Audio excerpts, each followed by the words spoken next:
I nominated Avicenna, or whose Arabic version of his name is Ibn Sina. He was a Persian scholar who lived from 970 to 1037 and is credited with advances in philosophy, physics, chemistry, mathematics, astronomy, psychology, and medicine. He was widespread across many fields, so he practiced in medicine, he practiced in philosophy, he did a little in like physics and like the theory of motion. So he was incredibly important, maybe the most famous thinker of the Islamic world in the time he lived and the times after that. Probably one of his biggest accomplishments was his publication of the Canon of Medicine, which was a big encyclopedia that he had published in about 1025 that basically summarized all medical practices up until that point. That became the science textbook in medical schools up until I think something like 16th or 17th century. Another of his popular manuscripts or books was the Book of Healing, which was a scientific and philosophical encyclopedia that he had published. When he's talking about diseases, he says, okay, well, here's a disease. I can think about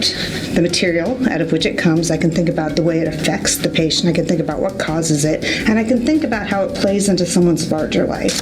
And what we see is that sort of thinking applied across all different areas. So what we get is an attempt to use kind of a unified system to analyze all the different spheres of inquiry. And it's that kind of ambition that I kind of personally adore. So I think definitely his interdisciplinary approach really resonates today, especially here at the College of Worcester, because obviously we do a lot of encouraging for interdisciplinary work. Here's this guy who's a towering figure in the history of philosophy, but also in science. And we don't, I think, talk about him. He's one of the greats. He can inspire all of us.